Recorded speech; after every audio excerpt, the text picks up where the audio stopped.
दफा का जिक्र है कि एक हलचल मचाने वाले जंगल में जानवरों का एक मुतजस्सिस ग्रुप रहता था। इनमें रूरी नामी एक नौजवान रेकॉन भी था, जिसे दरख्तों और झाड़ियों के दरमियान छिपे हुए गैर मामूली खजाने तलाश करने की महारत थी। एक धूप वाली सुबह पत्तों के ढेर से गड़गड़ाते हुए रूरी ने एक प्रासरार चमकती हुई चीज से ठोकर खाई। ये एक छोटा चमकता हुआ वरब था जो किसी दूसरी दुनियावी तवानाई के साथ फैलता दिखाई दे रहा था। परजोश तौर पर रूरी ने अपने दोस्तों को पुकारा और उन्हें अपनी दरियाफत पर हैरान होने के लिए अपने उर्द गर्द जमा किया। वहाँ लोना अक्लमंद अल्लो, बेनी तवानाई बख्श खरगोश और सूकी एक फर्तीला गलहरी थी। एक साथ उन्होंने वरब की तरफ हैरत से देखा, सोच रहे थे कि ये क्या हो सकता है। लोना ने जंगल के बारे में अपने वसीया इल्म के साथ मशूरा दिया कि वो वरब को जंगल के सबसे पुराने दरख्त के पास ले जाएं, कदीम बल्लूत जिसे ग्रैंडफादर ट्री कहा जाता है।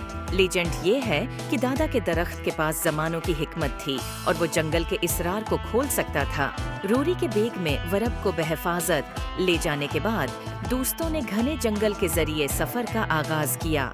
रास्ते में उन्हें बहुत सी रुकावटों और चैलेंजों का सामना करना पड़ा। तेज धारों को उबूर करने से लेकर कांटेदार झाड़ियों में से गुजरने तक। लेकिन टीम वर्क और अज़्म के साथ उन्होंने हर रुकावट पर काबू पा लिया, हर कदम के साथ करीब होते गए।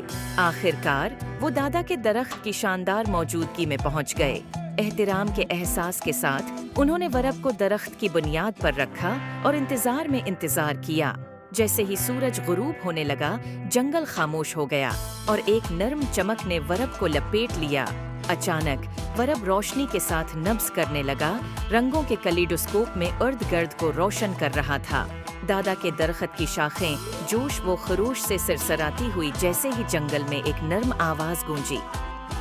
मैं तुम्हें देख रहा हूँ, नौजवान महमजो, उसने सरगोशी की। आपको जो वरब मिला है वो सितारों की तरफ से एक तहफा है, इल्म और समझ की रोशनी है। दोस्तों ने गौर से सुना जब दादा टरी ने वरब की असल नवीयत का इंकिशाफ किया। ये इत्तिहाद की अलामत थी जो जंगल और इससे बाहर के तमाम जानदारों के बाहमी रब्त की नुमाइंदगी करती थी। इसमें तजस्सुस पैदा करने, दोस्ती को फरोग देने और इन तमाम लोगों में सीखने की चंगारी को भड़काने की ताकत थी। नई हिकमत के साथ रूरी और उसके दोस्त अपने सफर की याद दहानी के तौर पर औरब को अपने साथ लेकर जंगल में अपने घर वापस आए। उस दिन के बाद से उन्होंने कुदरती दुनिया के अजायबात को दरियाफत करते हुए और अपनी दरियाफतों को दूसरों के साथ बांटते हुए और बहुत सी महमजोई का आगाज किया। और इस तरह रूरी और प्रासरार वरब की कहानी दूर दूर तक फैल गई, जिसने हर जगह बच्चों को अपने तजस्सुस को कबूल करने, मिलकर काम करने और इल्म की तलाश से बाज आने की तरगीब दी। क्योंकि कायनात की वसीया टिप्स्ट्री में हमेशा कुछ नया और दिलचस्प दरियाफत होने का इंतजार रहता है।